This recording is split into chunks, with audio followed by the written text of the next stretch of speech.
Hello എല്ലാവർക്കും വണക്കം. 2017 Malayalam film ഇൻഡസ്ട്രിയിൽ ഒരു നടികയ്ക്ക് വന്ന மோசமான ஒரு அனுபவம், ஒரு செக்ஷுவல் அப்யூஸ். அது செய்தியாக கேரளாவில் வரும்பொழுது எல்லோருக்கும் ஒரு பெரிய அதிர்ச்சி. அது மட்டுமல்ல, ஃபிலிம் இண்டஸ்ட்ரியில் இருக்கிற மக்களுக்கு எல்லோருக்கும் ஒரு பெரிய கலக்கம். இப்படிப்பட்ட ஒரு காரியம் எந்த பெண்ணுக்கும் வரக்கூடாது என்று சொல்லி டபிள்யூசிசியில் இருக்கிற மெம்பர்ஸ் எல்லாம் சேர்ந்து சிஎம் பினராயி விஜயன் அவர்களை போய் பார்த்து தங்களுக்கு உண்டாகுகிற மோசமான அனுபவங்களை ஷேர் பண்ணும்போது, பினராயி விஜயன் அவர்கள் நாங்கள் பாதிக்கப்பட்ட பெண்களோடு கூட இருக்கிறோம், இந்த கவர்மெண்ட் பெண்களுக்கு ஆதரவாக இருக்கிறேன் என்று சொல்லி ஹைகோர்ட் ஜட்ஜா இருந்தா ஜஸ்டிஸ் ஹேமா அவர்களுடைய தலைமையில ஒரு ஹேமா கமிட்டி ஃபார்ம் பண்ணது மட்டுமல்ல, 50 பேருடைய மோசமான அனுபவங்கள் சேர்ந்த ஒரு ஹேமா கமிட்டி ரிப்போர்ட் அரசாங்கத்துக்கு சப்மிட் பண்ணதாயும் சொல்லப்படுகிறது. இந்த ரிப்போர்ட் ஸ்டடி பண்றதுக்காக அரசாங்கம் 4.5 வருஷம் எடுத்ததாக ஒரு மோசமான அபிப்பிராயமும் அவங்களுக்குள்ள இருக்கிறது. 4.5 வருஷம் முடிந்த பிறகு அநேகருடைய ப்ரெஷர் மூலமாக அது இப்போ வெளியிட்டு இருக்கிறது. வெளியாகும்போது அந்த ரிப்போர்ட்டில் சொல்லப்படுகிற காரியம் 15 பேர் சேர்ந்து ஒரு பவர் குரூப்பு இந்த ஃபிலிம் இண்டஸ்ட்ரியில் இருக்கிறாங்க. அவங்க தான் டிசிஷன் எடுப்பாங்க. மேலாக இருந்தாலும் ஃபீமேலாக இருந்தாலும் சரி, யார் நடிக்கணும் நடிக்க வேண்டாம். அது மட்டுமல்ல, காஸ்டிங் வவுச் இருக்கிறாங்க, நிறைய செக்ஷுவல் அப்யூஸ் நடக்கிறாங்க. சிலர் சொல்லுகிற காரியம், எங்களோட டோர் உடைத்து உள்ளே வந்துடுமோ என்ற ஒரு பயங்கரமான பயம் நிறைந்த அந்த பேட் எக்ஸ்பீரியன்ஸ் எல்லாம் அவங்க சொல்லும் பொழுது மக்கள் ரொம்ப ஷாக் ஆயிட்டாங்க. அது மட்டுமல்ல, இன்னும் அநேக காரியங்கள் சொல்லப்பட்ட அந்த ரிப்போர்ட்டினோட பகுதி இன்னும் வெளியிடாமல் ஹைடா வச்சிருக்காங்க அப்படின்னு சொல்றாங்க.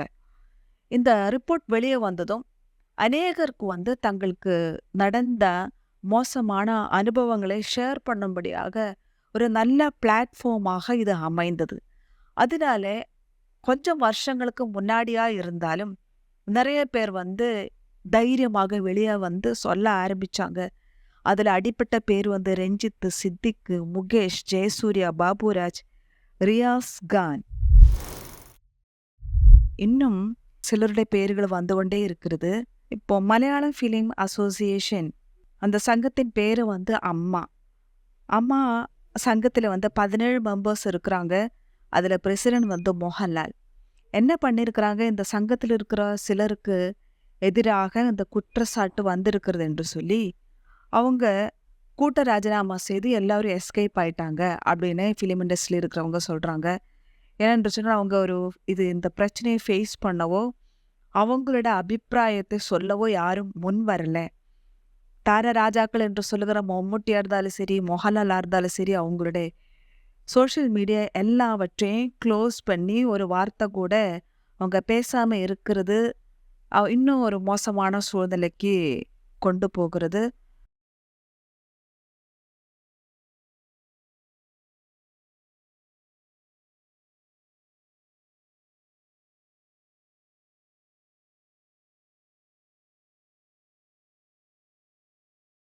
அது மட்டுமல்ல, ஒரு கிறிஸ்டல் கிளியரா தங்களுடைய ஸ்டாண்டு சொன்ன 3 பேர் தான் உர்வசி, ஜெகதீஷ், பிருத்விராஜ். அவங்க அவங்களோட ஸ்டாண்டு கிளியராக மீடியாவுக்கு முன்பதாக சொன்னாங்க. இப்போ நம்ம நினைப்போம், இந்த கேரளா இவ்வளோ மோசமாக இருக்குது அப்படின்னு சொல்லி. அப்படி இல்லை. எல்லா ஸ்டேட்லும் நமக்கு தெரியும் இப்படிப்பட்ட பிரச்சனைகள், அதான் ஸ்பெஷலாக ஃபிலிம் இண்டஸ்ட்ரியில் நடந்து கொண்டு தான் இருக்கிறது. ஆனால் இந்தியாவில் கேரளாவில் மட்டும்தான் அரசாங்கம் நாங்கள் பாதிக்கப்பட்ட பெண்களோடு கூட இருக்கிறோம் என்று சொல்லி ஒரு ஹேமா கமிட்டியை ஃபார்ம் பண்ணி இப்படிப்பட்ட ஒரு பிளாட்ஃபார்ம் உருவாக்கி கொடுத்துருக்கிறது ஒரு அப்ரிஷியேட் பண்ண வேண்டிய விஷயம். ஆனால் என்ன ஒரு பிரச்சனைன்னு சொன்னால், இந்த முகேஷ் இந்த கவர்மெண்ட்டுக்கு எம்எல்ஏயாக இருக்கிறாங்க. அதனால அவங்களுக்கும் இந்த பார்ட்டி பேஸில் பயங்கரமான கலவரங்கள் நடந்து கொண்டு தான் இருக்கிறது. இது ஒரு பெரிய சூறாவளி காற்றாக வீசிக்கொண்டிருக்கிறது. எத்தனை மரங்கள் கீழே விழும் என்று தெரியல, எத்தனை பேருடைய பேர்கள் இன்னும் வெளியே வரும் என்று தெரியாததுனால இந்த ஹைட் பண்ணி வைத்திருக்கிற அந்த ரிப்போர்ட்டுக்குள்ள எத்தனை பேர் இருக்கிறது என்று தெரியாமல் ஒரு பெரிய கலக்கம்தான் பிடித்து கொண்டிருக்கிறது. இனி நம்ம வெயிட் பண்ணி தான் பார்க்கணும். வணக்கம்.